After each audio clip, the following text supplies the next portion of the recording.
Eu sou o pastor Adalto, sou pastor da Igreja Presbiteriana Central e faço parte da equipe pastoral juntamente aqui com o reverendo Osni aqui em Londrina. Legal, pastor. E um pouco do que eu conheci da sua história, diz que você veio de uma família que já era complicada desde o começo. Como que era o relacionamento da sua mãe, do seu pai, na sua infância ou até às vezes antes de você nascer? Bem, na verdade, era uma família desestruturada. Uma família que vinha do alcoolismo, da prostituição. Bem, na verdade, quando minha mãe engravidou, o meu pai não queria ter o filho e chegava até a agredir para que ela perdesse o filho. Foi uma gravidez assim bem conturbada e foi uma situação bem complicada. Então ali a gente já começa a ver as mãos de Deus. Com 1 ano de idade, meu pai se separou da minha mãe e a minha mãe achava que tinha que se prostituir para sustentar mim e meu irmão. Então foi uma situação assim de traumas, de feridas no meu coração, na minha alma, onde isso trouxe assim bastante bloqueio na minha mente, no meu coração, enquanto adolescente. A gente sabe, eu sei um pouco da sua história, eu sei que o seu envolvimento com as drogas foi muito cedo, foi numa fase da vida que o seu caráter ainda estava sendo formado. Como que você chegou a esse envolvimento com as drogas? Eu sei que você também passou pelo ocultismo, mas como iniciou tudo isso na sua vida? Foi numa fase que o inimigo já vinha trabalhando para tentar levar o meu coração para uma situação de caos e eu achava que a minha mãe gostava mais do meu irmão, porque meu irmão parecia com meu pai. Então, Fisicamente, você por disse? ele parecer fisicamente com meu pai, ela parecia que tratava ele melhor e eu me sentia desprezado. E por isso eu fazia de tudo para tentar sobressair o meu irmão e mostrar que eu também tinha valor. Então, desde muito pequeno, eu comecei a trabalhar com 6 anos engraxando sapato, e eu já tinha o meu dinheiro para comprar as minhas roupas, meus calçados, né? Então, minha mãe comprava para nós, para mim e para o meu irmão, um Conga, que chute, e eu comprava um Bamba, um iate da rainha, né? Então, eu queria mostrar que eu tinha uma condição, que eu seria alguém. Você tinha uma necessidade desde o princípio de se autodemarcar ali, Se autoafirmar. mostrar quem você era para sua mãe e para o seu irmão por conta desse ambiente familiar desestruturado que vocês tinham. Mas aonde a droga entrou nessa conversa? Então, o inimigo trabalhando com essa mentira no meu coração, eu comecei então, ali com uns 10, 12 anos, 10, 11, 12 anos ali, na academia de capoeira, e lá eu conheci alguns jovens que faziam uso de maconha. Eu já havia experimentado solvente, né? Benzina, loló, O lança-perfume? lança-perfume. E aí eu curiosidade de conhecer a maconha também. Mas isso você tinha quantos anos? Eu tinha 12 para 13 anos. E sua mãe já não tinha conhecimento dessas coisas acontecendo na sua cabeça. Você tendo esse primeiro contato com a droga, sua mãe já não estava presente nessa... Não, ela estava presente, mas ela não entendia ainda a situação, ela não tinha noção do perigo da situação, de eu entender que eu era menosprezado e que o meu irmão ele era tratado melhor por parecer com o meu pai. Então, a curiosidade me levou às drogas.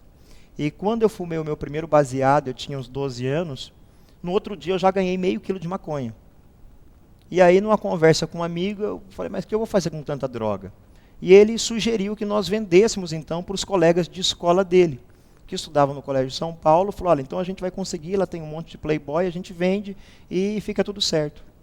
E aí eu vendi 200 gramas de maconha, e eu vi que eu tinha dinheiro para comprar mais meio quilo, eu ficaria com 800 gramas de maconha. E como eu vi que era um negócio muito rentável, aí eu investi ali, o diabo investiu meio quilo de maconha na minha vida para perverter o meu coração, porque através do dinheiro da maconha eu comecei a ter com 13 anos moto, eu comecei a me vestir melhor, e eu achava que ia chamar a atenção da minha mãe para ela ver que eu tinha um valor e que eu seria alguém na vida também. Então aquele espírito do começo de quem queria se autoafirmar, conseguir o próprio dinheiro por conta do acontecimento dentro da sua casa, acabou também formando em você essa vontade de ter mais e mais dinheiro. E quando você viu a oportunidade, você acha que aquilo ali foi o que realmente abriu a fronteira para o crime para você? Você acha que foi esse sentimento gerado na sua infância que criou esse acontecimento futuro? Sim, foi esse trauma que o inimigo colocou no meu coração de tentar a fazer eu me mostrar melhor que o meu irmão, que foi a isca que Satanás usou para desvirtuar minha mente e me colocar diante de mim uma situação de dinheiro fácil para eu deslanchar. Eu achava que eu iria deslanchar, ia ter muito dinheiro, e que eles iam ter que olhar para mim e falar, realmente, o Adalto é um camarada capaz, ele tem dinheiro, ele tem carro, ele tem moto, ele é um camarada inteligente e esperto. Você se afundou na droga nessa situação e começou a vender, né? Correto. Mas como foi essa ascensão da mudança da maconha para coisas mais pesadas? Porque você não permaneceu na maconha, né? Não, como a Bíblia diz, um abismo chama outro abismo. Então eu comecei usando maconha e aluguei uma casa numa região de Londrina para fazer ali um ponto de venda de drogas, de maconha. E na frente tinha um traficante de cocaína. E ele começou a ver o movimento, a clientela que eu tinha e falou, por que você não começa a vender cocaína que é muito mais rentável? E eu comecei a vender cocaína. Ele começou a me abastecer, a fornecer a cocaína para eu vender. Eu comecei a vender cocaína, mas aí eu comecei a usar a cocaína também. E eu usava muita cocaína durante a noite. Era mais ou menos 10, 15 gramas de cocaína toda noite. Quantos anos você tinha nessa época? Eu tinha já 14 para 15 anos, 15 mais ou menos. Era muito novo. Então, e da cocaína eu comecei a fazer da cocaína o crack, porque nessa época ainda não tinha crack em Londrina. O crack chegou em Londrina em 1991. E eu comecei a fazer da cocaína o crack. E aí eu me afundei. Aí foi onde eu fui para o crack e me afundei, e foi um caos total, onde tudo que eu vendia da droga, o lucro que eu tinha era para fazer pedra de crack e fumar crack. E pelo que eu entendi um pouco da sua história, você ainda foi mais longe, você chegou aí fora do Brasil buscar droga. Isso, quando eu comecei vendendo maconha e cocaína para viciados. Depois eu comecei a ter contatos com outros traficantes. E um certo traficante aqui da região de Londrina, perguntando se eu tinha habilitação, ele precisava de um motorista para ir com ele para a Bolívia, para dirigir o carro dele e trazer essa cocaína dentro do carro. Foi quando eu comecei o contato, então, ali na divisa com Corumbá, em Porto Quirraro, dentro das refinarias, e eu, indo para lá como motorista desse traficante, eu comecei a ter um relacionamento e adquirir crédito lá. E comecei a trazer cocaína, então, para os traficantes de Londrina também e dessas 4 cidades aqui na região do Paraná, que eu vendia maconha para eles. Eu comecei agora, então, também a vender a cocaína para eles. Então, de certa forma, foi fácil para você, pelos seus contatos, ascender no tráfico, passar de um vendedor de maconha regional para quem iria lá fora do Brasil buscar uma droga mais pesada. Você acha que, desde o princípio, você já demonstrava, então, uma forma, uma facilidade de conversar com as pessoas e convencer as pessoas daquilo que você precisava? Porque essa facilidade é uma coisa própria, né? De você conseguir convencer as pessoas, você realmente conseguia passar para as pessoas que você era uma pessoa responsável, apesar da idade ainda tenra, mas você já lidava com droga pesada, já traficante grande, já te pedia esse tipo de trabalho, então? Sim, nessa época já havia acontecido a ascensão também da pasta base, que é o crack, né? A pasta base de cocaína, que eles chamam. E embora já com uma idade assim bem precoce, mas já tinha essa aptidão de negociar. Numa cidade que eu abastecia os traficantes de cocaína e de maconha, uma vez quando eu cheguei lá para entregar droga, eles faziam uma reunião com os traficantes locais antes, e quando eu chegava eu ia para essa reunião e distribuía drogas para eles. Eles faziam um churrasco com muitas bebidas, mulheres, né? E uma vez quando eu cheguei naquela chácara que estava feita a festa para poder eles me receberem, aí um dos traficantes de lá, um traficante novo que havia chegado nesse grupo, que eram 4 traficantes, esse era um novato, e eles perguntaram assim, mas cadê o patrão? E aí eles olharam para mim e falaram, ele ali. Franzino, novinho. Quando ele viu o menino, ele falou, mas esse moleque? Eu arranquei a pistola da cintura, que na época era 7,65, e falei, chama eu de moleque de novo que eu te mato aqui agora. E você não tem moral para vender droga que vem da minha mão, porque moleque para mim é você. Se você não respeita as caras, você não tem moral e não tem dignidade para pegar droga da minha mão. Então eu tinha um respeito muito grande, porque ou eles pegavam a droga comigo, que era uma droga de qualidade boa, porque eu não misturava, me respeitava e pegava a droga da minha mão, e um preço muito inferior do que rolava aqui no Paraná, porque eu pegava direto na fonte, ou então eles tinham que vender droga misturada, droga ruim e cara.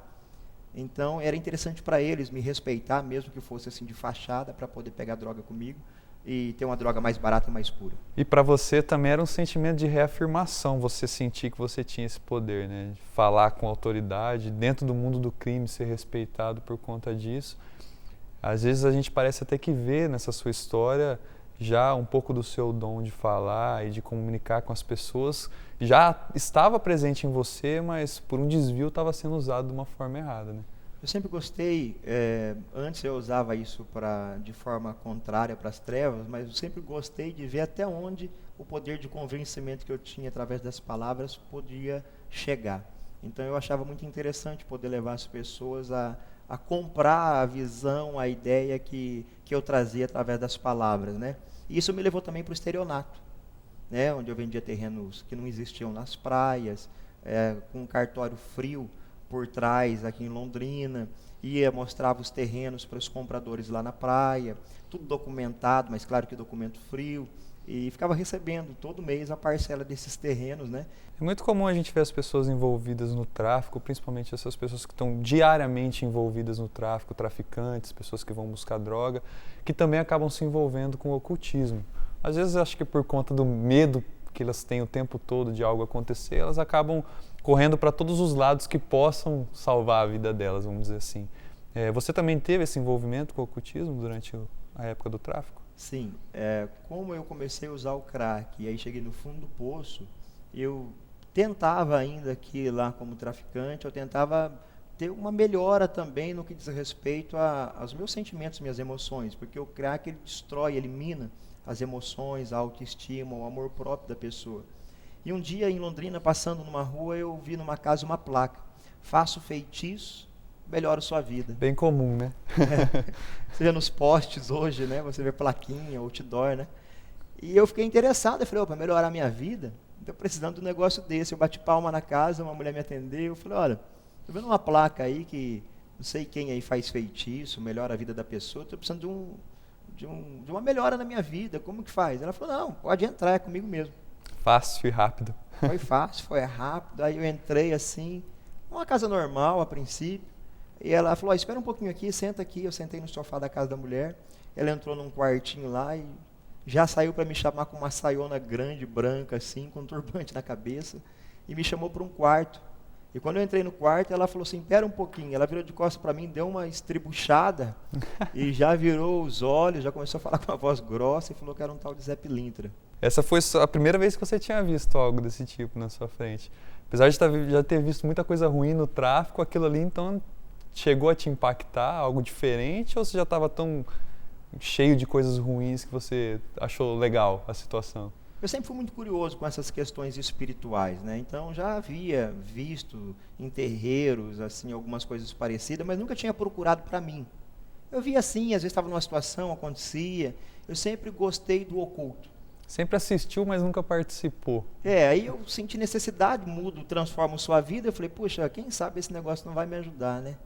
E todo terreiro que eu ia antes como curioso, acompanhando alguém, quando manifestava um demônio, uma entidade, o guia, né, seja o nome que eles dão lá, eles olhavam para mim e falavam assim, você vai ser um dos maiores feiticeiros dessa nação. Você vai ser um médium de transporte. Se você desenvolver, você vai ser um médium de transporte e vai incorporar qualquer tipo de entidade. Só que caminhando no meio ali como curioso, no meio do ocultismo, eu sabia que toda pessoa, todo homem que desenvolve e recebe orixá mulher, principalmente pombagira, acaba virando gay. Aí não era um bom negócio. Aí eu falei, no meu corpo não, para mim não dá esse tipo de coisa. Mas ele te avisou que isso iria acontecer ou você ficou sabendo? Não, eu já sabia por causa, eu conhecia alguns homens que acabou desenvolvendo sua mediunidade, que começou a receber pombagira e acabou virando homossexual passivo. Mais uma vez o inimigo tentando te enganar. Querendo levar para outra fria, né? Aí eu falei, não, aqui no meu corpo eu não quero isso não. Mas como eu vi lá, faço feitiço e transforma a sua vida e melhora a sua vida, falei, quem sabe isso não pode me ajudar. Aí entrei, incorporou lá o tal do Zé Pilintra e ele contou a minha história toda. Ele falou, olha, você precisa desenvolver, você precisa passar pelo rocó. Rocó é um quarto escuro que tem apenas uma esteira no chão, e 7 dias você fica lá para ser médium, e nesses 7 dias que fica lá tem as oferendas do sangue dos animais, da galinha, do bode, enfim, dos animais, e as comidas daqueles orixás que são os santos de frente, de cabeça daquele cara que está desenvolvendo, e ele fica lá os 7 dias e 7 noites lá pelado, ou 14 ou 21 dias, depende do grau de consagração, comendo aquele sangue podre e incorporando os demônios lá. Aí eu falei, não, isso eu não quero. Eu quero melhorar minha vida, mas incorporar em mim, aí não dá, isso eu não quero não. E aí eu comecei a caminhar ali. Esse Zé Pilintra falou, olha, você tem que fazer um fechamento de corpo. Bala não vai te acertar, faca não vai te riscar, a polícia não vai te ver. E eu falei, eu preciso desse negócio mesmo. Aí eu me envolvi, fui fazer fechamento de corpo, banho de descarrego, ia fazer despacho no cemitério, nas encruzilhadas. E no cemitério em Londrina a gente tinha um convênio com um coveiro, que sempre quando tinha um corpo lá, assim, já de uns 4, 5 dias, ele ligava para o pai de santo e falava, tem um corpo aqui que dá para vocês usar como trabalho. Já tinha um serviço terceirizado naquela época, então.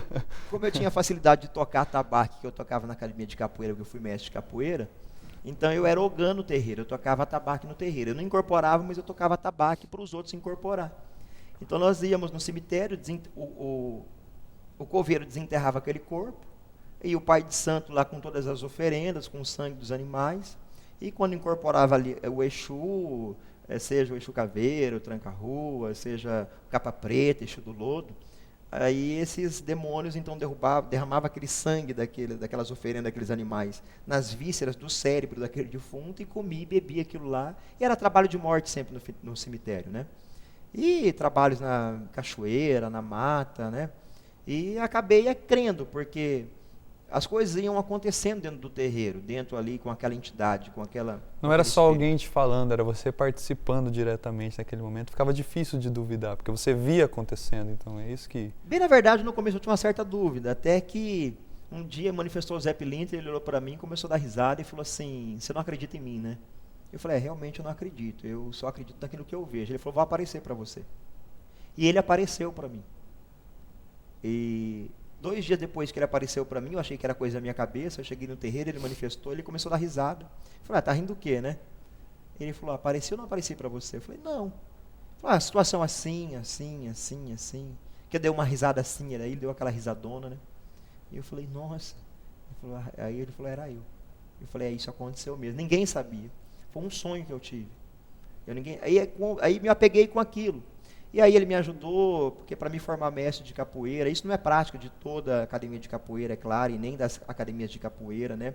Mas como eu já estava envolvido no ocultismo, ele falou, vou te ajudar, porque o Zé Pilintra, segundo ele diz, né, ele já foi capoeira, os baianos, né? Então ele falou, vou te ajudar. E quando eu fui me formar mestre de capoeira, eu joguei capoeira com baiano, com Zé Pilintra, com navalha nos pés. Então eu só não incorporava demônios. Entidades. Baiano é uma forma de... O baiano é uma entidade que eles dizem que é da direita, né? E que incorpora no médium e que também dá consulta, dá passe, né? Entendi. Então esses personagens que você diz, todos eles são entidades que a pessoa encontra quando ela vai entrando nesse mundo aí. Acho que são elas que encontram as pessoas, viu? Elas que possuem o corpo das pessoas e acabam usando as pessoas como eles mesmos chamam de cavalo ou de aparelho. Eles... Que diz muito a respeito, né?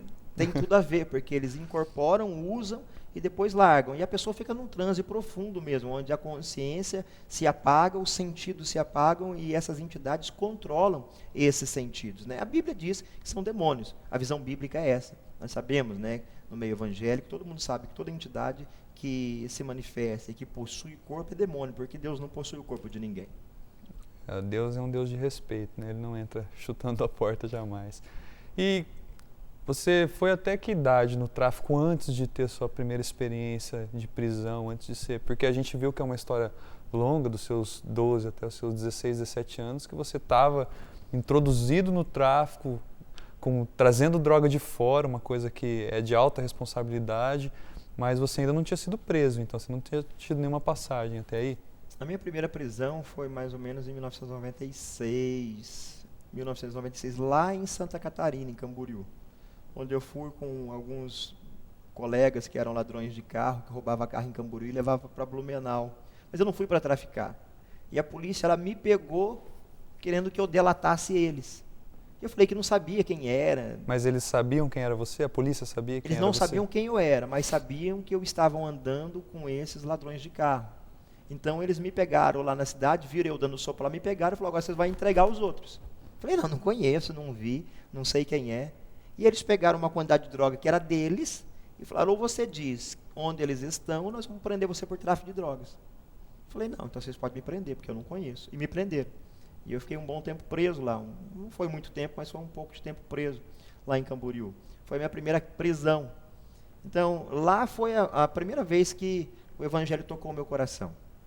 Não foi minha conversão, mas foi a primeira vez que o evangelho tocou meu coração. Um dia no pátio, e ele ansioso por ir embora, porque eu sabia que aquela quantidade de drogas, quando eu fosse para a audiência, não ia caracterizar em tráfico, mas a audiência pode demorar de 3 meses, 4 meses, 5 meses, 1 ano, depende a movimentação dos processos no fórum, na comarca onde cai o processo, né, no cartório onde cai o processo.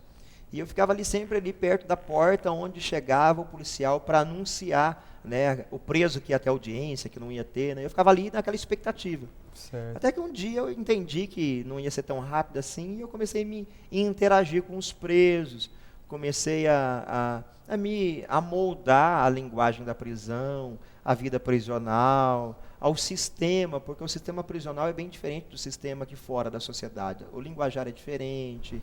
As leis são internas. As leis internas são diferentes. É difícil dizer isso, mas lá dentro tem muito mais respeito do que dentro de muitas igrejas evangélicas no Brasil. Lá a palavra é sim, sim e não, não. E um dia naquele pátio lá em Santa Catarina, em Camboriú, entram umas mulheres com o vestidão comprido, os cabelos compridos, umas velhinhas. E eu falei para um preso, eu falei, o que essas velhinhas? Essas velhas aí é crente. E crente? Que crente, né? O que essas crentes estão fazendo na cadeia? Veio fazer o culto. Veio fazer o culto cristão. O que essas malucas estão fazendo aqui? Tadinha, essas velhas tá doidas. Pensei comigo. Falei, mas vou dar uma olhada, né? Vou dar uma olhada. Não tinha até muito mais para fazer, né? Para mim era um evento diferente, era novidade dentro da prisão, né? Eu falei, vai passar tempo, eu vou participar disso aí. E eles começaram a cantar lá, abriram um livrinho, que hoje eu sei que se chama Harpa Cristã, e começaram a cantar Alvo mais que a neve. Alvo mais que a neve. Teu sangue me faz, Senhor, alvo mais que a neve. E aí brotou umas lágrimas nos meus olhos. E eu falei, mas essa musiquinha dessas velhinhas crentes não estou entendendo. Está emocionando aqui Está tocando meu coração. Eu falei, não dá, já sequei as lágrimas rapidinho, fechei a cara, fiz uma cara de bravo, né? Porque o preso tem que ter cara de bravo, né? Eu falei, se os outros presos olharem eu chorando aqui por causa de uma musiquinha dessa, para onde vai minha moral, né? Não era experiente ainda. Eu era professor de capoeira já, então os caras me respeitavam muito. E uma musiquinha, né, fazendo eu chorar, se nem a cadeia me fazia chorar. E aí tudo bem, passou. Depois de um tempo eu fui embora, voltei para Londrina e continuei no tráfico de drogas. Então desse processo você foi... Esse processo ele continuou tramitando lá e ele foi desqualificado de artigo 12, que era na época que hoje é artigo 33, tráfico de drogas, para 16, e eu vim embora e fiquei respondendo em liberdade. O importante é que você ganhou sua liberdade de lá e voltou para Londrina, então. Eu ganhei a liberdade física, mas espiritual eu continuava preso. A sua família chegou aí alguma vez lá em Santa Catarina? Sim, sim. Minha mãe foi, deu o apoio necessário, embora ela dizia sempre, olha, se você for preso, eu nunca vou na prisão te ver, porque na minha família não tem esse tipo de coisa, a gente não aceita. Então, nesse momento, ela já sabia que você estava completamente envolvido com o mundo do crime. Sim. Desde o começo, ela sempre soube. Só que ela não podia fazer nada, coitada. O que ela ia fazer? Um adolescente rebelde, revoltado, querendo mostrar que era alguém, não se sentia amado dentro de casa. E muitos adolescentes hoje, eles também estão na rebelião e tentando aparecer, se mostrar para sua família, porque não sente o amor dentro de casa. E os pais não entendem que esse adolescente está querendo aparecer, fazendo algumas atitudes de revolta, de rebelião, para aparecer porque eles querem amor. Às vezes não é caráter da criança, do adolescente, não é nada espiritual, mas é um problema simplesmente psicológico, uma falta de amor dentro da casa dele, né? É carência, é uma ferida na alma que aconteceu por causa de uma palavra, que um pai chamou de burro, que a mãe falou que preferia ver morto, que preferia não ter tido esse filho. Então isso gera uma ferida na alma e Satanás começa a trabalhar contra isso. Eu saí de lá com o alvará na mão, com liberdade provisória, e é provisória mesmo, porque é uma liberdade só de ir e vir, mas espiritualmente falando, emocionalmente falando, eu estava preso no tráfico de drogas. E eu estava ali, cheguei em Londrina, eu falei, poxa, fui preso por tráfico de drogas. Não estava traficando. Agora que eu vou traficar mesmo, só de raiva. Enquanto eu estava aqui traficando, eu não fui preso. Verdade. Enquanto eu estava traficando em Londrina, eu não fui preso. Quando eu não estava, eu fui preso. Então agora eu vou honrar mesmo. Agora, já que o Poder Judiciário diz que eu sou traficante, agora eu vou ser traficante de verdade. Agora eu vou fazer acontecer mesmo. Você voltando para Londrina, você voltou para o mesmo tipo de crime? Os seus contatos continuaram os mesmos? Ou por esse tempo que você passou fora, acabou diminuindo um pouco? Como é que funcionou quando você voltou para Londrina? Bom, bem, na verdade, foi ampliado os meus contatos, porque eu parei de vender para viciados e comecei a vender para pequenos traficantes e para um grupo seleto de pessoas que eram 20 dependentes químicos que tinham um poder aquisitivo melhor de todas as áreas da esfera da sociedade de Londrina. Os festivais que aconteciam aqui em Londrina, a gente abastecia todo esse pessoal, as festas nas chácaras, nas universidades. Não tinha rave nessa época, mas existiam festas nas chácaras que tinham um fluxo muito grande de jovens e adolescentes. Então, eu tinha pessoas que trabalhavam para mim, para vender da minha droga para os viciados. Então você não vendia diretamente para aquele cara que ia lá comprar 10, 15 reais, você vendia só em um montante para pessoas que queriam repassar essa droga. Então. Sim, eu tinha pessoas que vendiam para mim, funcionários meus, podemos assim se dizer, que vendiam para mim, para os viciados, e eu vendia droga apenas para pequenos traficantes. Certo, e nessa época então você tinha que, de certa forma, ter também a questão de armamento, a questão dos contatos corretos, porque a qualquer momento alguém poderia querer passar a perna em você com esse tipo de... Nessa época ainda não existia tanto essas facções, existia só uma facção grande do Rio de Janeiro, esse de São Paulo não existia, do Paraná não existia ainda, era muito tímido, se existia era algo muito tímido que não tinha repercussão ainda, nem estadual, nem nacional, apenas a do Rio de Janeiro. Mas a gente tinha sim, tinha sempre um menor que andava junto comigo, com o dinheiro, com a droga, com as armas, que se precisava de resolver alguma coisa, conferir algum assunto, sempre o menor que resolvia, porque ele não, juridicamente falando, ele não... Era intocável. Ele era desde intocável, aquela época. Ele era intocável, E você acha que nessa fase sua aí foi a fase maior sua no crime, ou você ainda chegou um pouco mais alto? Depois disso eu fui preso de novo aqui em Londrina, saí, e quando eu passei por essa segunda prisão, porque foram 5 prisões por tráfico de drogas, foram 5 artigos 12 que eu paguei e que hoje estão prescritos e arquivados. No segundo artigo 12 que eu entrei, aí eu decidi não vender mais para pequenos traficantes e nem para viciados, só para traficante que pegasse de meio quilo para cima. Então eu fui deixando cada vez um público mais seleto, e os contatos que eu tinha, e a qualidade da droga e o preço, me permitia isso. Porque sempre quando eu ia preso, outros traficantes apareciam na cidade. Apareciam e falavam assim, o Adalto, o Salsicha, agora ele quebrou, agora nós tomamos a praça dele, mas sempre quando eu saía da prisão, como eu tinha a condição de ter uma droga mais barata e mais pura, quando eu saía eu falava, ou vocês se unem a mim e compram de mim, ou vocês vão passar fome, porque ninguém vai querer pegar a droga de vocês cara e misturada. Era o empreendedor. Era, e eles tinham que se unir a mim para poder pegar essa droga. Aí foi mais um tempo onde eu passei ali traficando de meio quilo para cima de cocaína, e maconha eu já não vendia mais. E foi quando eu fui para a terceira prisão. Aí foi onde você ficou mais tempo? Ainda não. A terceira prisão foi também mais rápida um pouco. Foi quando eu saí no final de 1999. Entrei nessa prisão, mas antes dessa terceira prisão, antes de eu ir preso, eu fui para um centro de tratamento de dependente químico lá em Rondonópolis. Era esse centro de tratamento que parece que a sua irmã morava lá, uma coisa assim? Isso, a minha irmã tinha uma chácara, ela é missionária evangélica, e apareceu uma pastora, e ela deu a chácara para a pastora fazer um centro de recuperação. Durante essa fase que você ficou preso por mais tempo, você deve ter muitas histórias de coisas que aconteceram dentro da cadeia. Conta para nós algumas dessas histórias.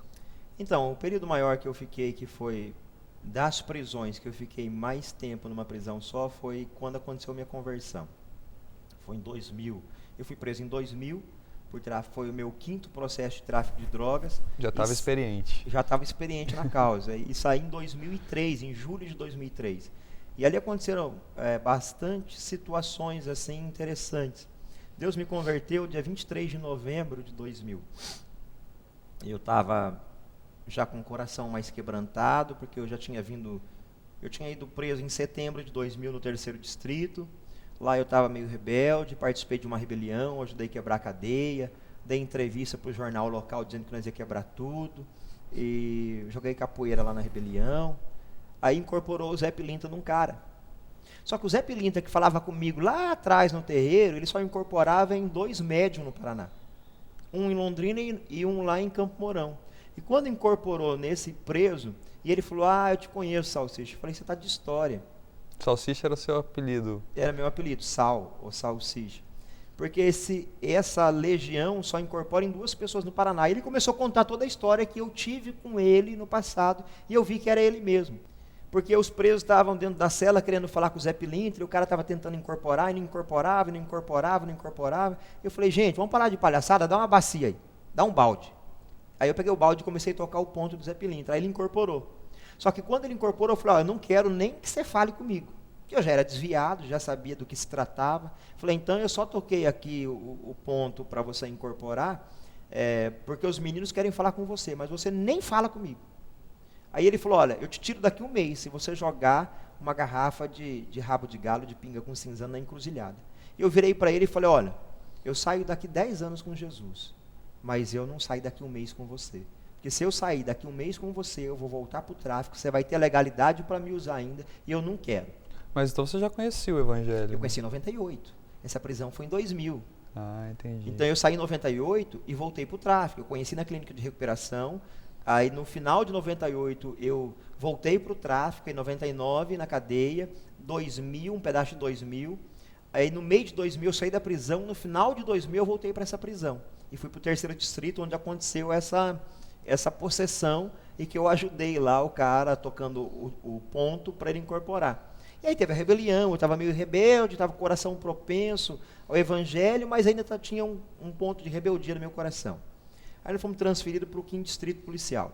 E lá eu tinha uns presos que chama preso de confiança, ou correria.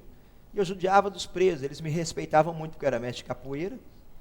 Então eles tinham que sempre me cumprimentar com uma palavra que eles usam no candomblé, na Umbanda, chamada axé, que quer dizer tudo de bom, né?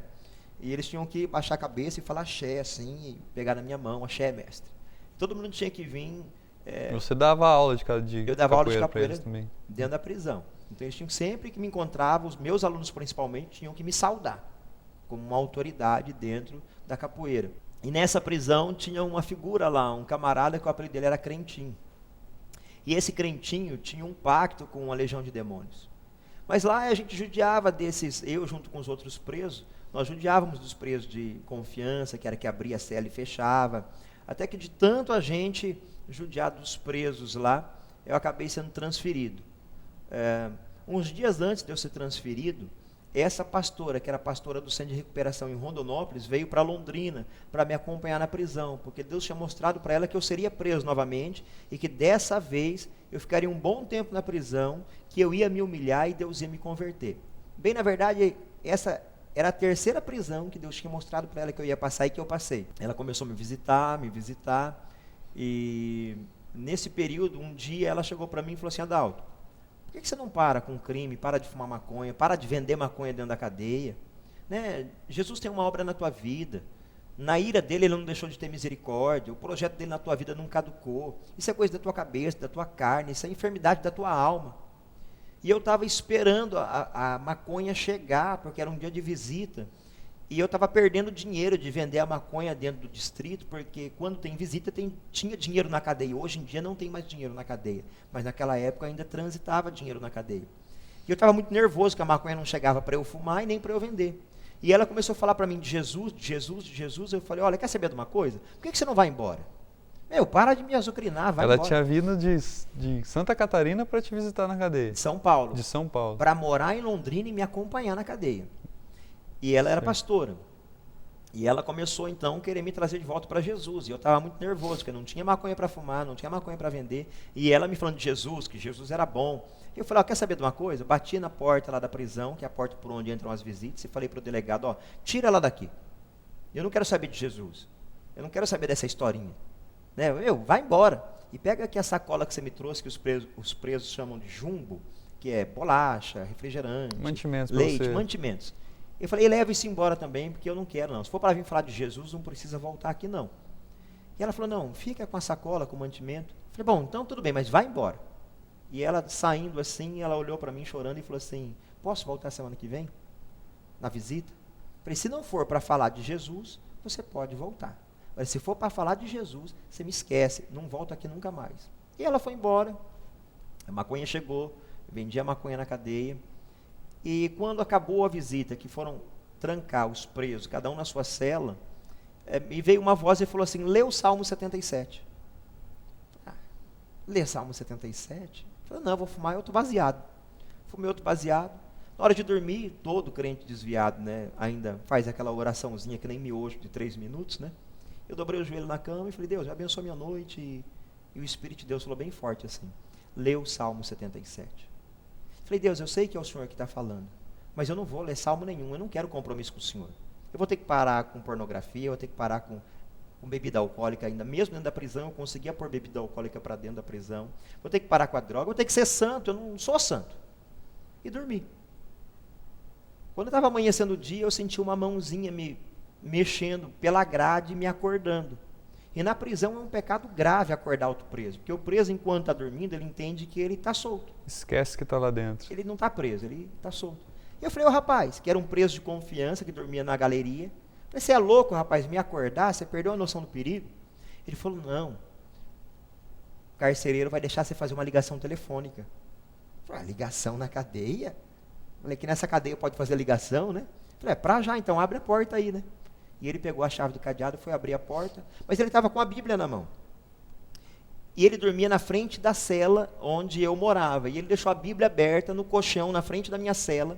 E quando ele abriu a grade da cela que eu morava, que eu saí, a Bíblia estava aberta no Salmo 77. No corredor. No corredor, aberta. E quando eu olhei para a Bíblia, aquele Salmo 77 assim, parece que cresceu. Eu olhei, eu vi e falei, Senhor, eu sei que é o Senhor falando comigo. Mas eu não vou ler o Salmo 77. Eu não quero compromisso com o Senhor. Eu tenho que parar com um monte de coisa. Eu não estou disposto. Não quero. E eu fui até no quadrante, falei para o carcereiro, vou fazer a ligação, você vai liberar? Mas tinha um outro preso já fazendo uma ligação. E o preso falando com a família, é uma conversa bem chata de escutar, falando para a mulher que ama, que nunca mais vai ser estúpido, que nunca mais vai bater nela. É uma hipocrisia, né? Tudo aquilo que ele não vai fazer, né? Tudo aquilo que ele fazia, quando ele vai preso, ele fica amoroso, né? E aí eu, não vou ficar ouvindo essa conversa não. E fui andar na galeria. E aquela Bíblia assim saltava aos meus olhos e o Espírito de Deus falou assim, lê o Salmo 77. Lê o Salmo 77. Falei, quer saber de uma coisa? Eu vou ler. Peguei a Bíblia, estava escrito assim, você acha que Deus na sua ira deixou de ter misericórdia? Você acha que o projeto de Deus na tua vida caducou? Isso é enfermidade sua, é enfermidade da sua alma. Foi tudo que a pastora tinha falado para mim um dia antes, eu tinha escorraçado ela da cadeia, tinha mandado ela embora, e aí eu comecei a chorar. Eu falei, Deus, o que o Senhor quer com um cara pecador como eu? E aí o carcereiro me chamou, falou, vem fazer a ligação, ô salsicha, vem fazer a ligação. E eu cheguei no quadrante assim, falei, você está chorando por quê? Porque eu sempre mandava os presos chorando para reclamar com ele. O Adalto jogou água fervendo na gente, o Adalto bateu na gente, o Adalto deu um murro na minha boca, né? E ele falou, o que você está chorando? Eu falei assim, Jesus falou comigo. Era um negro que teve um período de conversão dele junto com o meu período de conversão lá no Quinto Distrito. Ele era o carcereiro. Ele ficou branco, arregalou o olho assim, falou assim, o quê? Falei, Jesus falou comigo. Ele deu 2 passos para trás da grade e falou, esse cara está tentando pegar eu pelo colarinho aqui e tentando, né, me pegar como refém para fugir. Você era tão malandro que ele achou que você estava dando um migué para ele encostar mais perto. Falei, malandragem. Ele falou, o quê? Eu falei, não, Jesus falou comigo e é o seguinte, ele falou que se eu me humilhar, ele vai me converter. E eu vou ganhar muitas vidas para Jesus nessa prisão.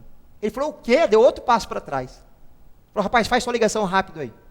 Eu fiz a ligação, no mesmo dia ele me transferiu para a pior cadeia de Londrina, onde tinha os presos mais perigosos, onde todo dia quase tinha briga, uma vez por semana lá tinha morte, a cadeia cheirava sangue. Fui para a prisão provisória, cheguei lá, e aí muitos conhecidos lá dentro, eu vem morar aqui, vem morar com a gente aqui. Eu fui morar numa cela, e naquela cela daí eu comecei a ler a Bíblia a partir daquele dia. Eu falei, Deus, eu vou me humilhar então, o Senhor vai me converter, só que é o seguinte, eu não consigo parar com a maconha, então o Senhor me liberta, porque eu não consigo parar.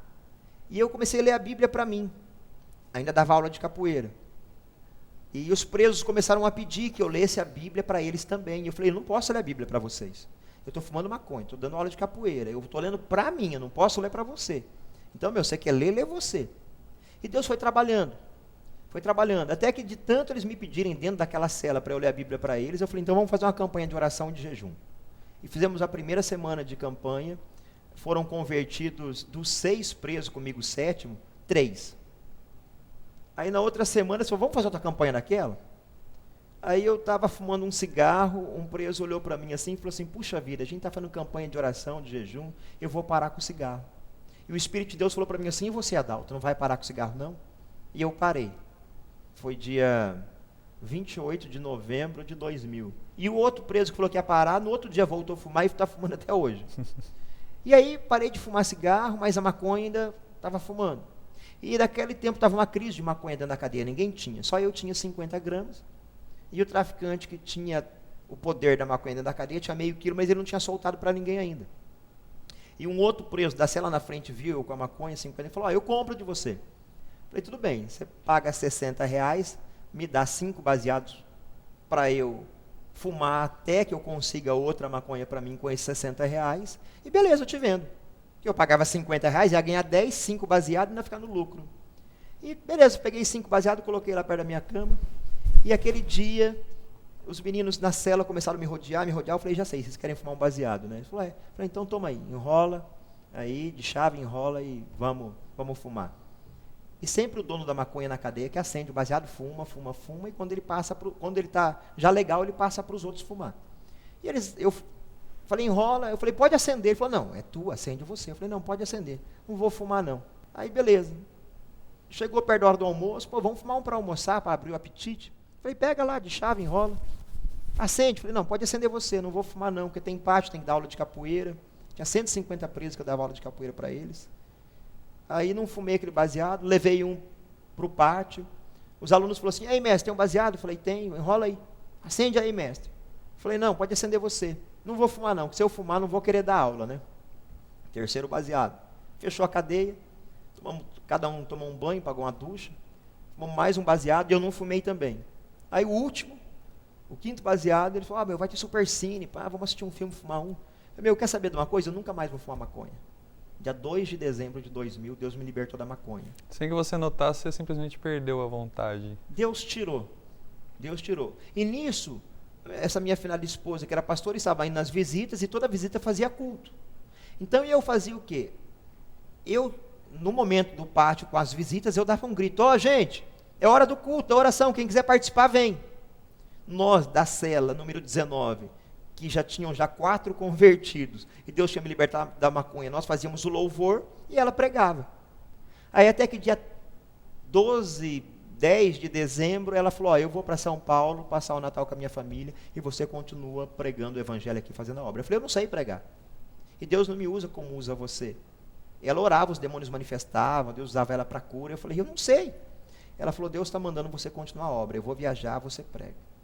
Dia 13 de dezembro de 2000, era dia de visita, ela tinha ido viajar, e aí começou a chegar as visitas dos presos, era visita, e a maioria da família dos presos são evangélicos. E eles começaram a me perguntar, cadê a irmã, a pastora? Não está, foi para São Paulo. Vai ter culto? Não sei. A pastora não está aqui para pregar. Não tinha ganho coragem ainda. Não tinha coragem. Uma semana de convertida, dia 2 Deus me libertou. Dia 13 eu tinha que pregar? Pregar o quê? Nunca tinha lido a Bíblia direito. E aí era 1h o culto, às 13 horas. E a meio-dia e meio uma irmã falou assim, irmão, vai ter culto? Eu falei, olha irmã, não sei. 15 para 1, uma outra irmã falou assim, irmão, vai ter culto? Eu falei, vai. Eu voltei na minha cela, dobrei o joelho, abri a Bíblia, saiu em Tiago 4, a falibilidade dos projetos humanos. E ali eu comecei, foi a primeira vez que eu preguei, Deus operou maravilhas, muitos presos caíram em prantos, em lágrimas, o povo, pessoas sendo libertas de espíritos malignos que se manifestaram ali na hora, e dia 3 de dezembro de 2000, comecei meu ministério de pregação na prisão.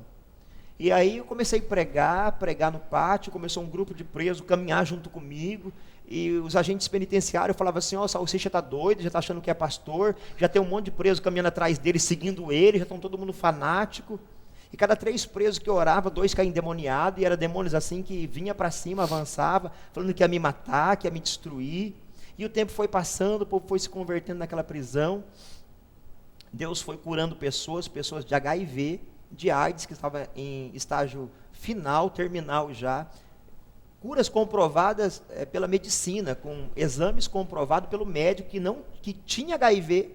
Parece que tem uma história dessa de HIV que você me contou, uma vez que Deus falou que ia curar e a pessoa ficou com vergonha de se apresentar para a cura. Foi numa dessas orações no pátio, Deus falou, tem 5 homens aqui com AIDS. Eu quero curar, peça para que eles venham aqui no meio do ciclo de oração, aqui no meio da roda de oração.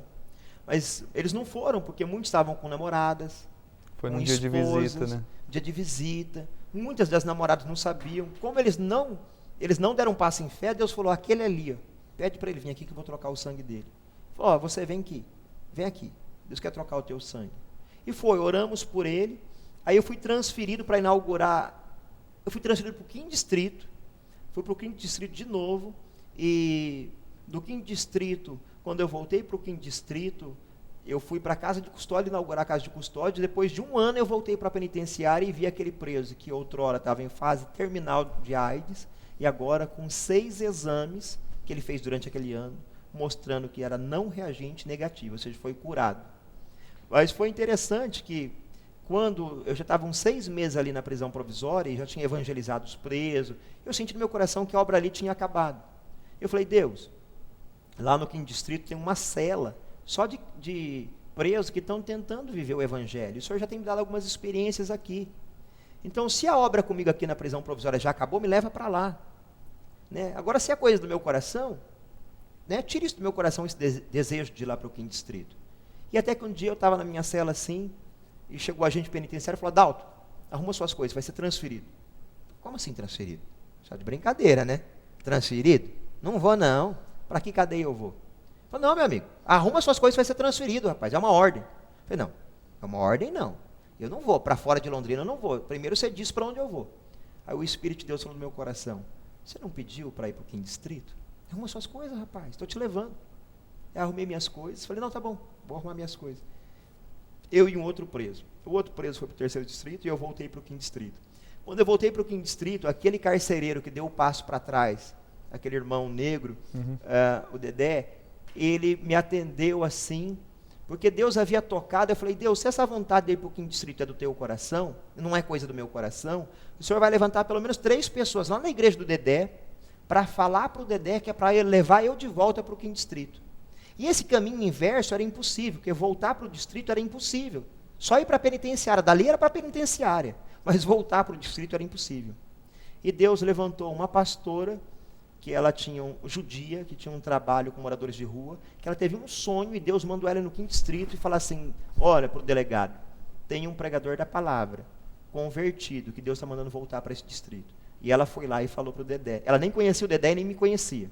Tinha um pastor da Igreja do Brasil para Cristo, o pastor Marcos, que não me conhecia, que teve um sonho e Deus falou para ele, olha, tem um homem que prega a palavra dentro da prisão provisória, que é para voltar para o 5º distrito. E o Dedé ficou, mas eu não vou trazer o Adalto de volta. O Adalto, ele fazia rebelião aqui, ele judiava dos caras. Não acredito que ele é crente. Ele falou, então, Deus, o Senhor me traz uma confirmação, mais uma pessoa. E quando meu advogado foi no 5º distrito, para atender um outro cliente dele, ele falou assim, o Adalto?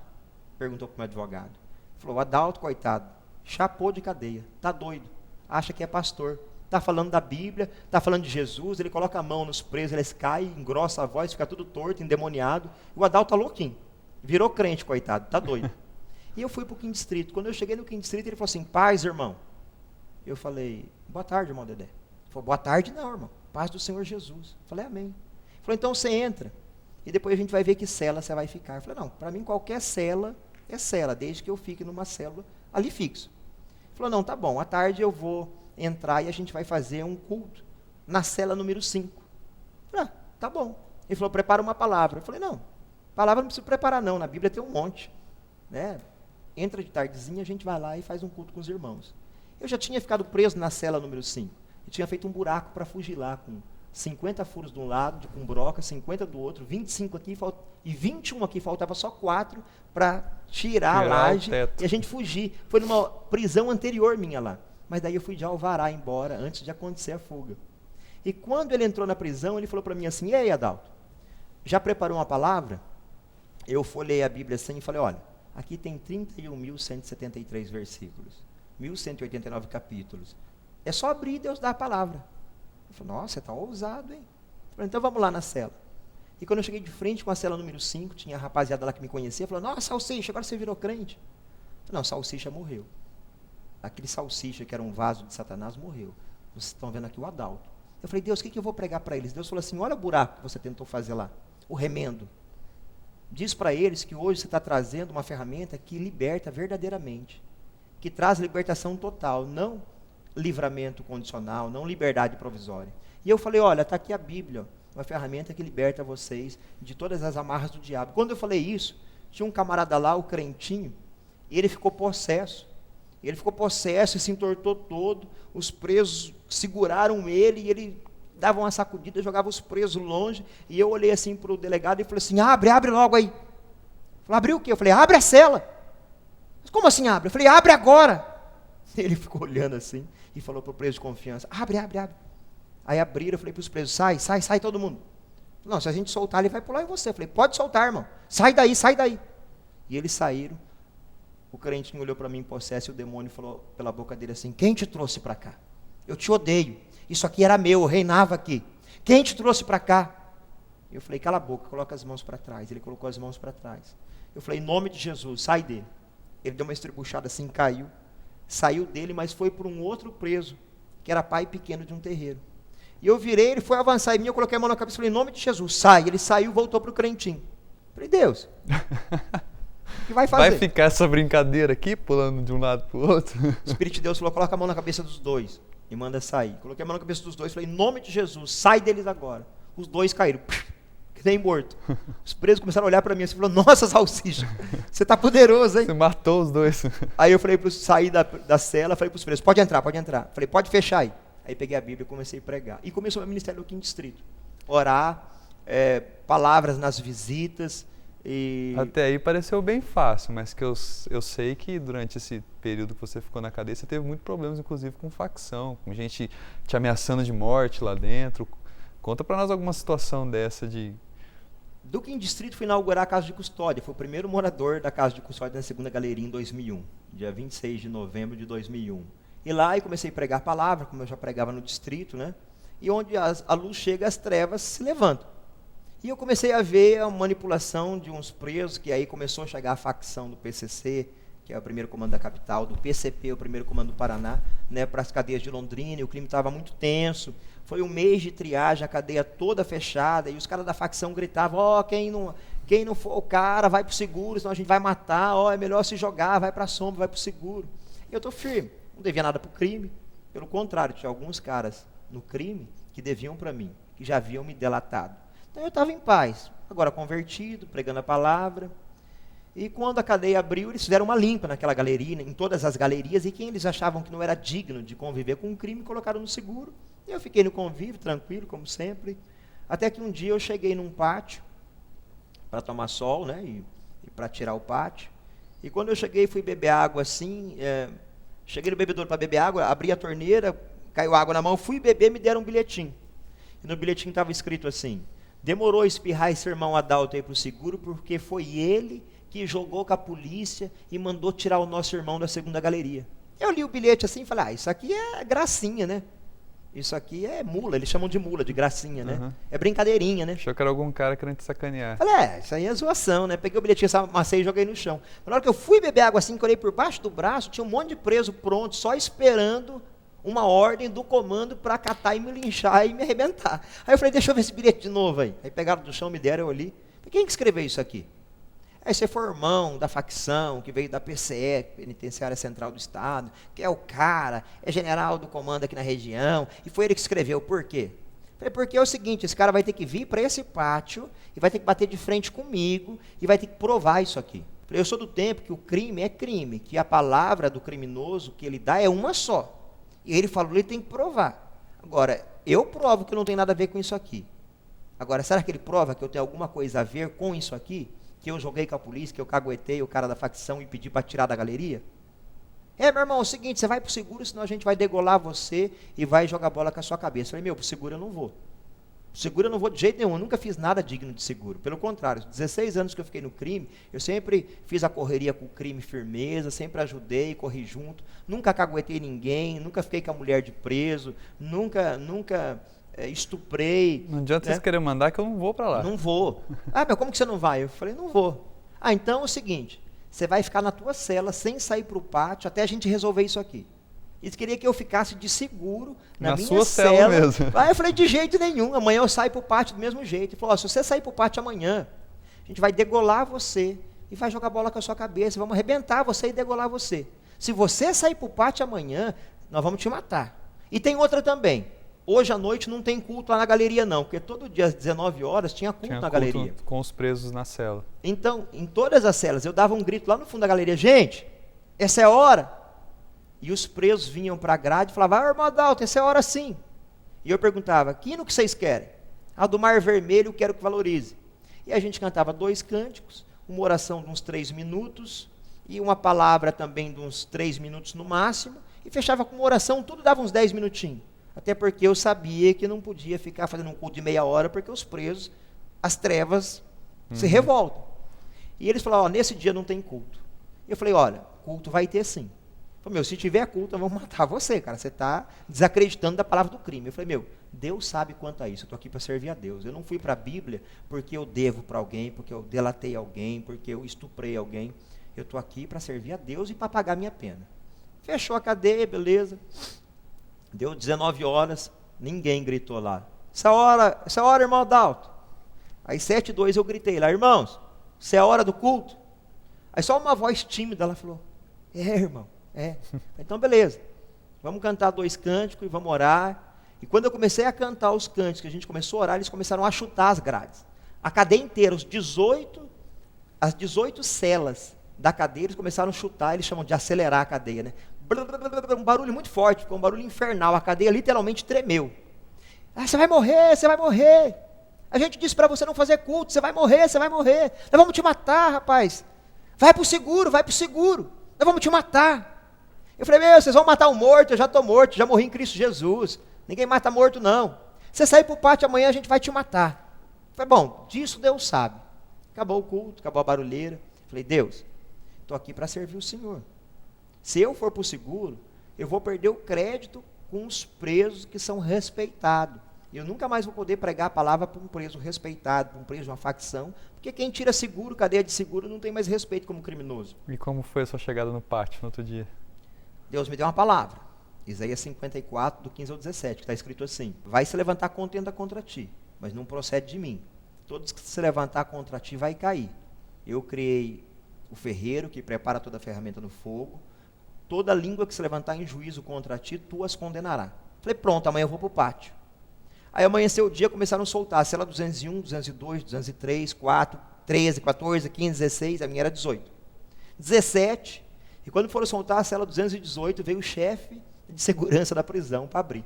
E eu estou na porta ali, em pé, com a Bíblia assim no braço. Esperando para sair. Pronto, e falei para os irmãos que estavam na cela comigo, que estava tudo louco para ir para o seguro. Eu falei, não, ninguém vai para o seguro, vamos para o pátio. E eles tremendo, falaram, não, vamos para o seguro. Eu falei, não, vamos para o pátio. Vamos embora, gente, vamos para o pátio. E aí o chefe de segurança falou, Adalto, você vai para o pátio? Eu falei, por quê? Está acontecendo alguma coisa que eu não saiba, né? Que eu não ia falar que estava tendo uma conspiração na cadeia, que os caras queriam me matar, porque isso podia prejudicar o chefe de segurança. Ele falou, você não está sabendo? Os caras vão te matar. Eu falei, vai matar nada. Não mata não, fica tranquilo. Ele falou, bom, você assina um termo de segurança? Eu falei, assino, cadê o termo? Ele falou, não, você se garante, você se responsabiliza pela sua vida? Eu falei, Deus se responsabiliza pela minha vida, pode abrir que eu vou. Abriu, e a porta para a entrada do pátio era uma porta de lata, fechada, então ninguém via. Então quando o ferrolho abriu, fez clac, clac, todos os presos olharam para a porta e não acreditaram. E desce o Adalto com mais 4 ovelhinhas, mais 3 ovelhinhas, né, que era 4 por cela só. E aí eu no canto do pátio lá, e a facção toda no outro canto do pátio. E aí eu com a Bíblia assim no meu braço, e um dos presos faz assim para mim, da facção, vem aqui. E eles estavam nos 50 lá. E eu falei, realmente eu tremi na base. Mas eu falei, coragem estava ali, mas estava guardada. Tinha uma palavra de Deus, e falei, Deus, o Senhor tem um projeto comigo além desses muros. Então, ser o Senhor comigo. Aí eu cheguei assim, e aquele preso que tinha feito toda a confusão, que tinha instigado toda a cadeia contra mim, falou assim, ora por mim. Como assim? Ele estava no meio do pessoal. Ele estava comandando. Ora por mim agora. Eu falei, antes de você me degolar e jogar bola com a minha cabeça, ou depois? Que hora que você quer que eu ore por você? E na minha cabeça já veio um pensamento, eles querem que eu levante a mão para orar por ele, para eles caracterizar que eu fui o primeiro a levantar a mão, a agredir. Aí eles me lincharam e me mataram. E linchamento na prisão, ninguém assina. Não dá nada para ninguém. Passou rápido esse filme na minha cabeça. Mas quando eu pensei isso, eu falei, Deus, se é para eu morrer orando por esse camarada, que eu não creio que isso vai acontecer, me permita pelo menos eu ver o céu se abrir, como Estevão viu, e eu ver a tua glória. E eu vou orar por ele. E eu peguei a Bíblia nessa mão. Quando eu levantei a mão para orar por ele, ele deu um grito e caiu todo torto. todo torto. Ficou uma coisa no chão torta e começou a falar, eu te odeio, eu sou o Exu Caveira, eu te odeio, eu detesto você. E os presos, que era tudo brabo, bandidão, arregalaram os olhos assim, deram um pulo para trás com medo, que o cara começou a rastejar no chão assim, tudo torto, e eu pulei em cima, coloquei a mão na cabeça e falei, em nome de Jesus, de joelho, de joelho. Ele ficou de joelho assim, com muita dificuldade. Falei, coloca as mãos para trás, com as mãos tudo tortas assim, colocou as mãos para trás. Eu olhei para os presos e falei assim, aí, para vocês saberem que horrível coisa é cair na mão desse Deus vivo e mexer com aquele que está ministrando a palavra de Deus, olhei e falei assim, em nome de Jesus, sai dele, demônio, em nome de Jesus.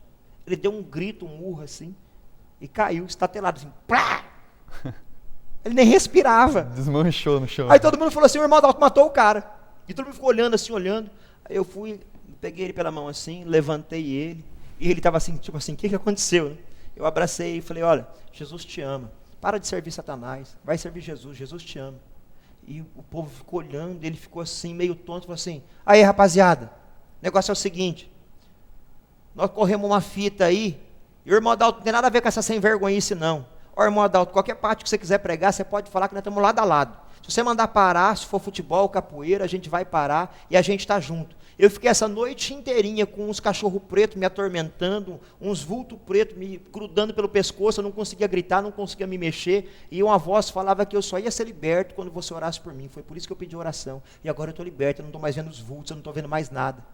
Aí eu falei, olha companheiro, eu não preciso correr com um crime para pregar a palavra não, porque se eu corresse com vocês, eu estava no seguro agora. Então eu corro com Jesus, eu vou continuar pregando a palavra aqui, vocês gostem sim, gostem não. Falou, irmão Adalto, não tem nada a ver com isso aí não, está liberado irmão, pode ficar no convívio aí. Teve uma época que você me contou numa história que tinha um outro pastor dentro da cadeia, que ele não conseguia tirar o demônio de um preso, e esse preso acabou invadindo a sua cela depois. Não tem uma história isso foi assim? No quinto distrito, foi no quinto Como distrito. foi essa história? Porque me parece que a cela, assim como a hora do sono, é uma coisa que você não pode invadir dentro da cadeia. A casa do cara, que é ali onde mora, literalmente, como eles dizem, é um lugar sagrado. Sim. Como aconteceu essa história rapidamente? Não, o preso ele ficou possesso e depois que foi expelido o demônio dele, ele começou a fingir que estava possesso. Era bem, na verdade, esse crentinho, que ele tem outras histórias. Ele, como ele sempre, a gente orava por ele ficava possesso, o demônio saía, a legião saía, era um demônio assim, bem agitado, que partia para cima da gente. E até que uma vez veio 2 pastores pregar dentro do quinto distrito. E esses pastores pregavam assim com muita convicção, e falavam em língua, sapateavam. Eu falei, nossa, esses aí vão libertar o crentinho. Esses são fogo puro, né? É mistério. Esse aí é o poder de Deus na terra, né? Eu falei, olha pastor, tem um preso aqui que tem um pacto com a legião de demônio. Então, eu acho que vocês devem de orar por eles. E eu falei, pastor, vem comigo, né? Vamos lá na cela dele. Chegamos na cela, estava aberta, os presos estavam ali sentados junto, que eram amigos do crentinho. E eu falei para os meninos, saiam daí que o pastor vai entrar e vai orar com eles. Quando o pastor foi entrar, eu fiquei na porta com as mãos levantadas assim, intercedendo, e o pastor falou, você não vai entrar? Eu falei, não, eu vou ficar aqui na porta intercedendo. Ele falou, não vou ficar aqui sozinho com ele não. Pastor. Isso não é um mistério? Aí ele saiu da cela e saiu andando, deixou o crentinho lá, já começou a manifestar o demônio no crentinho, aí eu falei, em nome de Jesus, você está amarrado. E abracei ele assim, falei, levanta e vem comigo. Em nome de Jesus, vem comigo. E levei ele até o corredor. Quando eu cheguei com ele na galeria, no corredor, assim, fora da cela já, porque o pastor não queria entrar na cela. Aí eu falei para o outro preso, chama o pastor que ele já está fora, né? Quando o pastor chegou e colocou a mão, falou, em nome de Jesus te repreendo, o crentinho caiu endemoniado. Pá! Só que ele tinha um cabelão grande, assim, black power, e ele era magrelo, com um olhão grande, assim, meio moreno claro. Quando esse demônio que ele caiu, que ele levantou e deu um grito, o pastor saiu correndo. O pastor saiu correndo e virou assim o corredor assim. Acabou o poder do pastor. Aí eu olhei para o demônio e falei, bom, nós já nos conhecemos, em nome de Jesus, cai por terra agora. Ele caiu. E aí foi um processo difícil de libertação, ele vomitou um monte de coisa, e foi algo bem interessante. Mas uma outra situação rápida, interessante também que aconteceu, foi numa outra rebelião na penitenciária, onde o pessoal da facção falou, hoje não tem culto, hoje não tem capoeira, hoje não tem nada, e é o seguinte, quem desobedecer vai entrar na faca. Eu era dirigente da igreja dentro da penitenciária estadual de Londrina. Isso foi numa prisão, depois de pastor que estavam tramitando alguns processos meus, e um mandado de prisão saiu, depois de pastor de já ter desenvolvido, ter saído da prisão em 2004, em 2005, foram 2 vezes, que depois de pastor eu tive que voltar para a prisão, que eu fui lá, me apresentei com a minha malinha, E numa dessas vezes eu fiquei 6 meses e na outra eu fiquei 1 ano. Você já era pastor de igreja e teve que voltar para pagar uma pena da época que você estava no crime. Uma de 1994, uma de 1998. Então nessa situação aconteceu uma rebelião. E a facção falou, ó, não tem culto, não tem nada. Eu era dirigente da igreja lá. E quando eu cheguei no pátio, os crentes estavam num canto assim acuado. Estavam acuados num canto. E eu falei, ué, vamos pro culto, gente. Falei, não tem culto hoje não. A facção falou que não tem culto. Eu falei, que é isso, rapaz? Quem manda no culto é Jesus, não é a facção, não. A gente respeita, eles são pessoas que precisam da misericórdia de Deus, mas vai ter culto sim. E na escada que subia para o quadrante onde tinha o culto, tinha um cara da facção com uma faca desse tamanho assim, feita de estoque, um estoque de ferro, né? E eu cheguei nele e falei, gente, vamos para o culto. Reuni todo mundo no pé da escada, falei, vamos para o culto, vamos subir. E o cara da facção falou, que culto, irmão? Você não está sabendo não? A cadeia está virada. Tem culto aqui hoje não. Falei, meu irmão, bora para o culto, rapaz. Choque vai entrar aqui, você é o primeiro que vai entrar na paulada. Vamos orar para Deus abençoar e guardar a gente. Vamos orar pela rebelião, vamos orar para que a polícia aqui, a hora que entrar, não dê tiro de borracha em ninguém. Ele falou, será? Eu falei, rapaz, bora para o culto, vamos agora. Ele falou, não vou não, mas vocês vão. Nada como medo de apanhar. Nada como medo de levar um tiro de borracha, né? E nós subimos, fizemos o culto, a hora que nós descemos, estava o pessoal da facção. Falou, você não sabia, irmão? Da determinação da facção? Eu falei, meu irmão, estava orando por vocês, orando pela rebelião. Para que tudo acontecesse de uma normalidade, tudo fosse tranquilo. Bom, então tá bom, estava orando por nós, está tudo bem. Numa dessas prisões, que foi de 2004 para 2005, aquela pastora que ia me visitar, nós casamos em 2001 dentro da prisão. E ela, daí em 2005, numa dessas prisões que eu estava, ela faleceu. Ela foi para o hospital, ela tinha muita falta de ar, era um câncer que estava comendo o pulmão dela, ela não sabia, nem eu sabia, porque ia no SUS, e falava que era pneumonia, que era problema de não achava pulmão, problema, não achava, e ela acabou indo a óbito, eu acabei indo escoltado da prisão para a igreja com 5 viaturas, a viatura do DPEM que eu estava dentro, 2 motos na frente. Para participar do velório. Para participar do velório. Foi 1 mês antes de eu sair dessa prisão em 2005, né? Então foram assim situações assim bem desagradáveis. Os parentes dela que vieram de São Paulo para acompanhar o velório roubaram toda a minha mobília.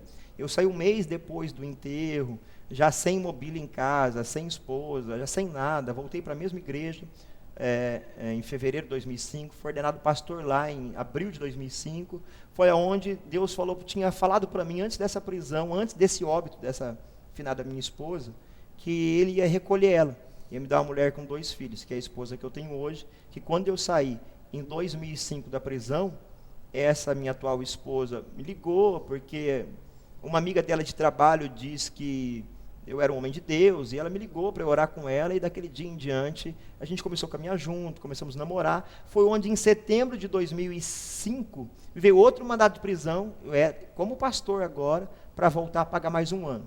E daí a Zenir, que hoje é minha atual esposa, né, que é a mulher que Deus disse que ia me presentear com 2 filhos, passou todo esse ano na prisão comigo, e é a mulher que Deus usou, né, que até está aqui com a gente, para caminhar comigo nesse ministério, para me auxiliar nesse ministério. Foi nessa volta que aconteceu a situação do advogado que apareceu com habeas corpus lá, mandado por Deus? Tem uma história desse tipo também. Como foi isso? Quando eu cheguei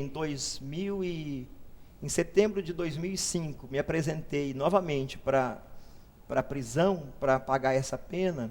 Então foi em setembro de 2004 para 2005, era os dias que antecediam eleições.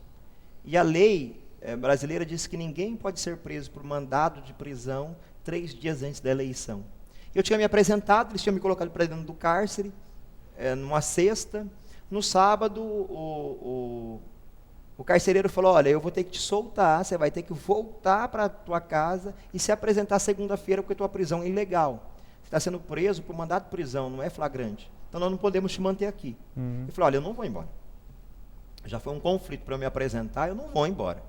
E agora que eu até tenho uma cama exclusiva minha, eu não vou embora. E outra, fala rápido, porque tem um preso lá endemoniado que ficou amarrado lá. Né? Eu falei para ele, o demônio está amarrado, eu preciso voltar lá para expulsar o demônio. Já 7 aceitaram Jesus, 2 foram curados, eu não vou embora. Aí esse carcereiro falou, ó, o delegado vai vir falar com você. Eu falei, pode mandar vir, que eu não vou embora não. O delegado chegou e falou, Adalto, você tem que ir embora, rapaz. Você tem que ir embora. Eu falei, doutor, eu não vou embora. Eu não vou embora. Ele falou, rapaz, vou pôr o choque aqui então, para tirar você daí de dentro. Eu falei, só se eles me arrebentarem na pancada e me tirar daqui, porque com as minhas pernas não vou. Esse delegado ligou para o Dedé, falou, Dedé, esse irmão é doido. Ele não quer ir embora. E os presos falavam assim, irmão, vai embora, vai ficar com a sua mulher, que era afinada até então. Né? Aí eu falei, não, vou ficar. Fiquei os 6 meses, ela teve o óbito, aquela coisa toda. E aí, beleza, saí em fevereiro, já tinha enterrado a afinada, a falecida, foi quando eu conheci a Zeni. Em setembro de 2005 agora, eu vou no fórum para ver como é que estava um processo de apelação que eu tinha de um último processo de tráfico de drogas, e tinha um mandado de prisão para mim. E a cartorária tinha me dado o processo pensando que eu era advogado, para eu ver o processo em que pé estava. E lá tinha um mandado de prisão, ela falou, poxa, doutor, tem um mandado de prisão para o seu cliente. Eu falei, pois é, tem um mandado de prisão. Eu falei, Deus, e agora? Deus falou, se apresenta. Eu falei, olha, bem na verdade eu não sou doutor, não sou advogado, eu sou o réu desse processo. Eu sou o Adalton de Boit Tomás. Ah, me dá o processo aqui então. E aí eles me recolheram, a Zenir ficou esse ano todo indo me ver. Só que, quando eu cheguei no segundo distrito, os presos falaram assim, irmão, ora aí para Deus preparar um advogado para nós. Eu falei, irmão, preciso orar. Deus sabe o que vocês precisam. Eu dispensei o meu advogado, que eu sei que se Deus quiser, ele não precisa nem de advogado para tirar você da prisão. E se ele quiser, ele manda um advogado aqui na porta. Ah, irmão, não, ora aí para Deus preparar um advogado. Eu falei, bom, já que você quer que eu ore, eu vou orar. Orei, né? No outro dia de manhã, alguém me chama lá no quadrante, Adalto, pois não, senhor, visita para você. Tá bom. Fui para o quadrante, cheguei lá, tinha um camarada de terno, eu não conhecia, falei, visita minha não é. E eu fiquei ali aguardando, até que passou 5 minutos, 10 minutos, eu comecei a puxar conversa com o camarada de terno. Eu falei, e daí, o senhor é advogado? Ele falou, sou. Eu falei, o senhor veio aqui falar com quem? Eu vim falar com o Adalto, de Boit Tomás. Eu falei, sou eu. Eu falei, mas o que o senhor quer? Eu vim pegar a sua causa. Eu falei, você não está entendendo, até o meu advogado eu dispensei, eu sei que eu tenho que cumprir esse ano aqui, então eu não quero ficar advogado. pagando advogado, eu não vou conseguir sair. Não quero advogado não, o senhor pode ir embora. Ele falou, você não está entendendo, foi Deus que me mandou aqui. Ah, como assim? Deus te mandou aqui? Ele falou, eu estava na minha igreja ontem, um investigador daqui disse que tem um pastor aqui, que Deus está usando para fazer uma grande obra aqui dentro, e Deus falou para mim vir pegar a sua causa. Eu falei, quanto você vai cobrar? Ele falou, não, você não está entendendo, Deus mandou, é de graça. Eu falei, então me dá já a procuração aí para eu assinar. Assinei a procuração, e ele foi, passou mais alguns meses, colocou um pedido, foi indeferido. Eu falei, Deus, o senhor mandou o advogado aqui, como é que foi indeferido esse pedido? Aí o advogado voltou, falou, foi indeferido, mas fica tranquilo que eu vou pôr de novo uma instância superior. E ele colocou, e deu certo, então veio o alvará e eu saí. Setembro de 2006. Foi onde daí eu não quis voltar para a igreja onde era pastor, que era a Igreja Missionária Renascer no Brasil, por algumas complicações naquela denominação, e resolvi então vir para a Igreja Presbiteriana do Brasil. Ou eu iria para a ICEL, ou viria para a Igreja Presbiteriana do Brasil. Aí em oração, Deus colocou no meu coração, vai para a Igreja Presbiteriana do Brasil. No começo me gerou um certo conflito, que eu falei, poxa, mas uma igreja tradicional, né? O que eu vou fazer lá? Deus falou, não, vai porque lá você vai aprender muita coisa, e lá eu vou te instruir. E desde 2006, então, eu estou na Igreja Presbiteriana Central de Londrina. Hoje sou ordenado como pastor presbiteriano pela Igreja Nacional, reverendo. Fiz 2 bacharéis de teologia, um no ISBEL, Instituto Seminário Bíblico de Londrina. Fui o primeiro aluno no Brasil formado numa prisão, dentro de uma cadeia, num bacharel de teologia. Saí, fiz outro bacharel de teologia pela Unifil, pela Universidade de Filadélfia. Sou técnico em dependência química pela Universidade Federal de São Paulo e também pela Universidade Federal de Santa Catarina, e sou mestrando em teologia pelo Seminário Teológico Filadélfia, em teologia pastoral urbana. Hoje eu tenho uma equipe prisional, que eu faço trabalho prisional na PEL1, na PEL2, tenho um trabalho com moradores de rua, numa congregação da Igreja Presbiteriana Central que eu cuido, numa área de Londrina aqui, que tem um tráfego intenso, e temos trabalhado para o Senhor. O que a gente pode ver nessa história toda, para finalizar isso, é que você, sem dúvidas, era um improvável. Com certeza. Sem dúvidas, você era, desde da sua infância, uma gravidez difícil, uma família desestruturada, se envolveu com a droga, se envolveu com o ocultismo, era sem dúvida uma pessoa em que os outros apontavam e diziam que você não iria dar certo. Na verdade, Denis, minha mãe falava assim, o Adalto não tem mais jeito. Meu pai falava assim, o Adalto não adianta mais gastar dinheiro com esse camarada, que esse camarada é um sem vergonha, um vagabundo, já gastei muito dinheiro com ele, não tem jeito. A polícia militar falava assim, a gente tem que dar um tiro de ponto .40 na testa dele para ele parar de trocar tiro com a gente. E o Poder Judiciário falava assim, tem que deixar um bom tempo preso. Aí ele vai parar de azucrinar a sociedade aqui em Londrina, no Paraná. E hoje, depois de tanto tempo, a gente vê você, pelas mãos de Deus, firmado em uma denominação tão respeitável e tão forte quanto a presbiteriana no Brasil, e com um ministério bonito, uma família, e sem dúvida com as portas abertas para pregar a palavra, portas essas que foram abertas através de todas as dificuldades que você passou. Agora, a gente só tem uma coisa a dizer para vocês que estão assistindo esse vídeo. Se você tem alguma dúvida a respeito do poder que Deus pode ter na sua vida ou das formas como Ele pode agir com você, que você possa parar e pensar diante de uma história tão contundente, uma história de coisas tão loucas acontecendo, uma pessoa que trabalhou no tráfico, foi usuário de droga por tanto tempo, esteve dentro da cadeia, passou pelas maiores dificuldades lá dentro. A gente só pôde contar um pouco da história por conta do tempo, mas dá para ficar bem claro que os improváveis são aqueles a quem Deus mais usa e são aqueles a quem todos duvidam é que o Senhor gosta de trabalhar e formatar nessas pessoas vidas que vão alcançar novas vidas e fazer com que esse ministério possa prosperar.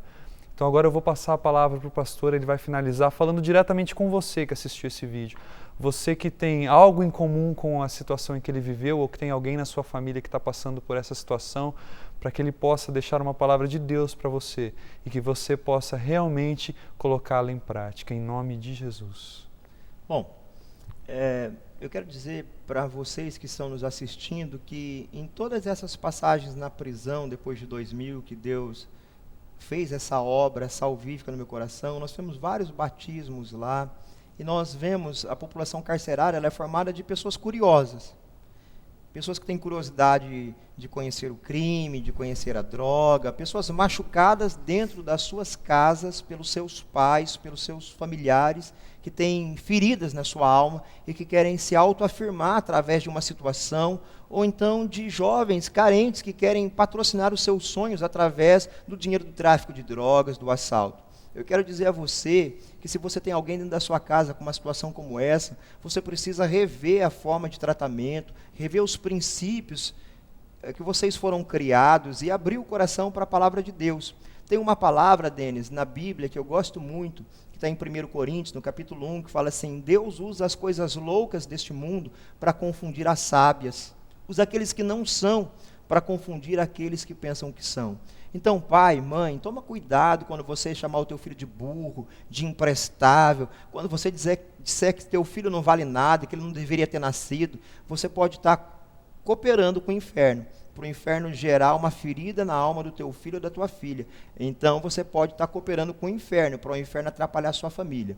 Que Deus possa te abençoar e que esse testemunho possa tocar o teu coração e você possa ver diante de você, através desse vídeo, um milagre que Deus fez dentro de outros vários milagres que Deus tem operado nessa terra. Que Deus te abençoe, que Deus guarde o teu coração e que essa mensagem possa ser meditada pela sua alma, pelo seu coração, e você trazer dessa mensagem princípios que venham ajudar no interior da sua casa, na sua vida prática. Deus te abençoe, um abraço, fique em paz em nome de Jesus.